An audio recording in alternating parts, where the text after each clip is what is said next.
Can't play that because it's a Flash game.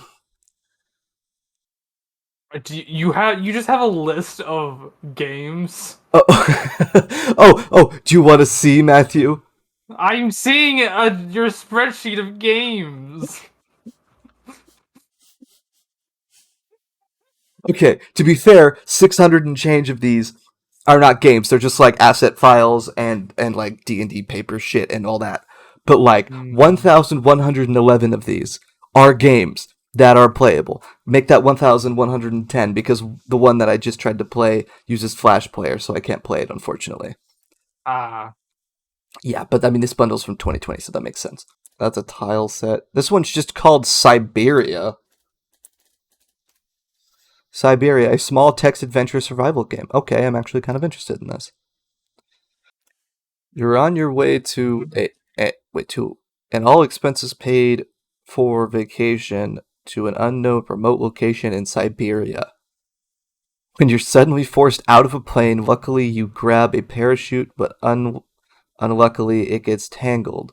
You must make decisions to help get your way out of the dire situation that you're in, all while juggling your stats.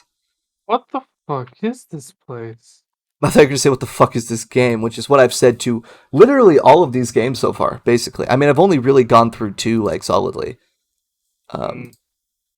Dude, Matthew, by the end of this, which is, this could take years, but by the end of this, like, I'll have like a terabyte worth of files at least.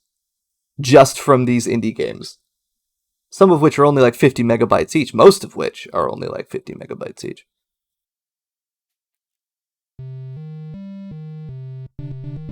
Oh, this is full like 8-bit. This is cool. Oh, Jesus. Oh, there we go. Resolution 1920 by 1080, full screen, okay. This actually, like, the music in this isn't terrible. Okay. Siberia. You're on a plane over remote Siberia when the engine malfunctions and you're forced to parachute out. Okay, I've got all my stats, health, food, water, heat, hygiene. Okay. Jump. Water went down. You jump out of the plane when you notice that your parachute is tangled. Do you cut the parachute? No, don't cut the parachute. What the fuck? I died instantly. Two choices in. Dead. Gone. You don't cut your parachute, end up getting tangled in it, and you tumble through the sky and hit the ground, instantly killing you. Yes, retry. You're on a plane. Jump. Cut the parachute. You cut the parachute, but now you need to land. Where do you land? Wooden area, snow, lake. Don't land in this. It's one of these two. Wooded area? You try to slow your fall by landing in a wooded area. The trees help you, but you're still hurt. Okay, awesome. So my health is hurt. Okay, explore. You get back up after your less than graceful fall and start exploring your new home. Inspect nearby bushes for food. You find some red berries, yet you're not sure if they are poisonous. Yeah, I'm gonna ignore those for now. You decide to ignore the berries even though they look very tasty and could be useful later. You carry on exploring. Look around. In the distance, you see the outline of a cabin. So, wait, in the distance you see the outline of a cabin, which you may have missed if you had eaten hallucinogenic berries.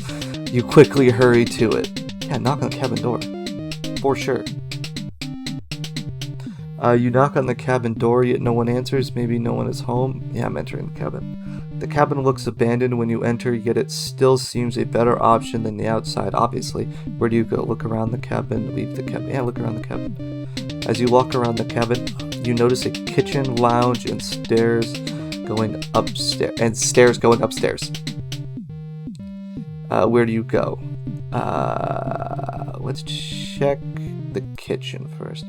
You open the cupboards in the kitchen and find a pie. You decide now is a good time to eat. Leave the cabin. That's it? After only being able to explore one room for whatever reason, you exit the cabin. What? Go to lake.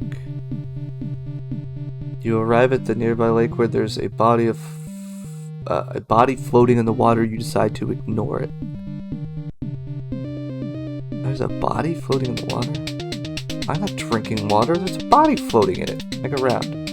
You collect some nearby sticks and grass and manage to make a basic raft, which should help you cross the lake. Set sail. After a long time, you manage to make a boat and sail across the lake, but the frigid wind makes you fairly cold. Yeah, heat is low. You barely arrive on the other side, and you notice that it starts to get dark. Make a camp, sleep on the snow. Make a camp. You use the materials from your raft to create a makeshift hut. It'll keep you warm for the night. Let's warm up. For sure, warm up. You decide to sit next to the fire that you've made to warm yourself up a little. Let's sleep. You decide to try and get a good night's sleep. Wake up. After a good rest, you wake up and go exploring. You find a road somehow in the middle of Siberia. Follow road. You follow the road looking for a nearby town. A car drives past you, and luckily they allow you to hitchhike. Good job, you win. I am a god at choose your own adventure games. If that's what this is. I don't remember. I don't know game genres that well. Okay. I'm not gonna. I mean, I guess retry, but no, I'm out. What in the fuck? Siberia. Interesting. It's interesting little like text-based like choose your own adventure style thing, kind of like Oregon Trail. I think was what was like that the first kind of game like that.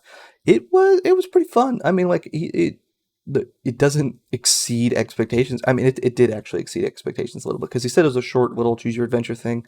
It had interesting, like, it was full 8-bit. It had interesting little drawings of stuff. Like, this is something I could feasibly see, like, having been made in the Oregon Trail days, except, of course, with some more modern looking stuff because it's modern. But, like, for what it was, and, like, considering the fact that they sell it for $1, it's like, yeah. Totally liked that. It was very fun. I liked that I died in the first 2 seconds. It feels like the modern version of a Goosebumps book, except like it wasn't like scary or anything. And I happened to choose all the right stuff right away, so I like that a lot. It was definitely better than 1365. I think, even though it's not like particularly deep or anything, I'd give it like a solid 6 out of 10. For sure, a 6 out of, yeah, that was good. It was definitely exceeded my expectations with what it could be. The music was catchy and 8-bit retro, and I like that a lot. So, yeah, 6 out of 10 for Siberia. Who was it by? I want to make sure I get that down. It was by, gotta go back, MSSNG.